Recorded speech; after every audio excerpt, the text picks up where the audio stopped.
La première fois que je suis entrée dans une cabane pour voir une petite fille de 12 ans mariée à un bonhomme qui en avait peut-être 70, ça m'a vraiment fait un coup.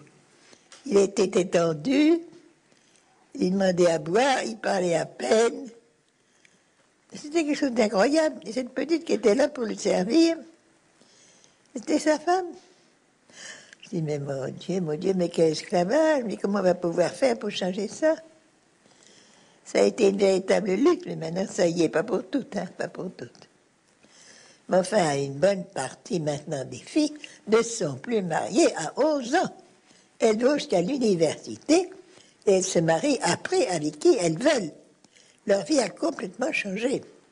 Née à Bruxelles le 16 novembre 1908, Madeleine Cinquin, plus connue sous le nom de Sœur Emmanuelle, est décédée ce 20 octobre 2008 à quelques jours de ses 100 ans. Mais maintenant, je vis pour l'éternité. Toutes ces histoires de 100 ans. Puis un jour de plus et après. Boum, boum, boum, tralala, et après. Tu iras à l'Élysée, et après.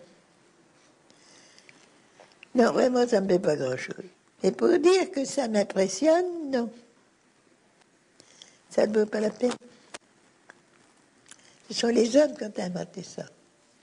Après avoir enseigné la philosophie en Turquie, Tunisie et Égypte, elle s'installe à l'âge de 63 ans dans le bidonville d'Ez Beltanat parmi les chiffonniers du Caire.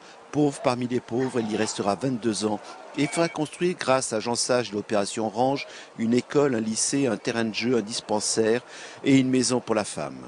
Si Jean Sage n'était pas venu, il y a beaucoup de choses qui ne seraient pas arrivées, naturellement.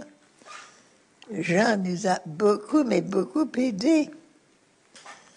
De sorte que nous avons pu, en équipe, avec Sœur Sarah, réaliser tous nos rêves les plus fous. On les a vraiment réalisés. Ah, il m'a fait bondir de joie, la Bichon. Pas vrai, Jean? Et lors de sa dernière interview, le 12 octobre 2008, Sœur Emmanuelle adressera un remerciement tout particulier aux téléspectateurs d'autres chaînes, TV8 Mont-Blanc. Ah, Télé8 Mont-Blanc, d'abord avec un nom pareil, hein. Dès qu'il y a le Mont-Blanc dedans, hein, vous êtes dans les hauteurs. Vous montez haut et haut et haut et haut et haut. Et grâce à vous, nous avons certains de nos enfants qui ne sont pas morts, tout simplement, ils ne sont pas morts. Mais grâce à vous et d'autres, nous sommes arrivés à avoir une certaine somme et nous avons pu les sauver.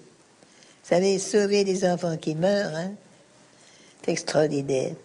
Et savoir que tout ce qu'on leur envoie va directement dans leur bouche pour qu'ils ne meurent pas, c'est extraordinaire, ça. Merci beaucoup, Mont-Blanc, c'est du bon travail.